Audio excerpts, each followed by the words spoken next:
Here we are at Masada. Masada is 1,200 feet above the ground level.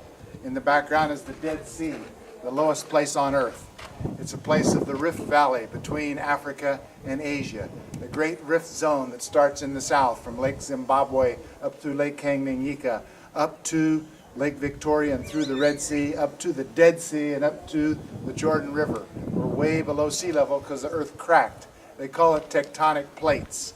The Eurasian plate, European plate, and the Eurasian plate behind me. But this is also a localized stronghold, and it was a localized stronghold of Herod. Herod wasn't particularly popular because he was assigned by the Romans to take care of the king of the Jews. He was the first king of the Jews. He wasn't, of course, the last king, but in any case, the Jews didn't like him. So he knew that at any point, if the Zealots uprose against him, he would have a retreat strategy, and it was here.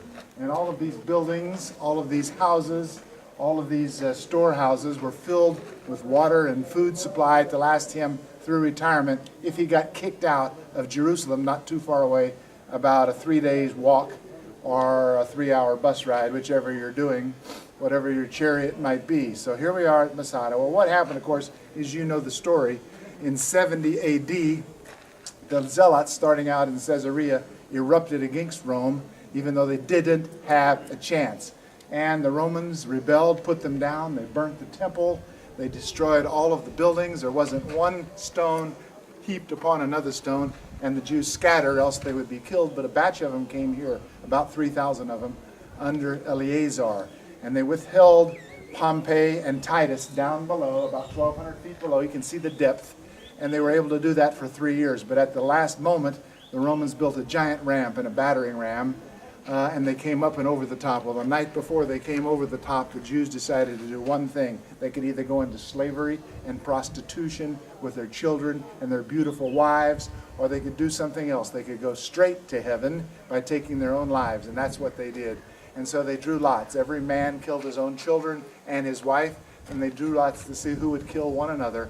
And finally there was one man left, and he had to take his own life. And when the Romans came over the top, you can see the picture and rendition of it in the movie Masada. I recommend, just like when we did Jerusalem, I recommended the movie The Temple of Heaven. No, The Kingdom of Heaven.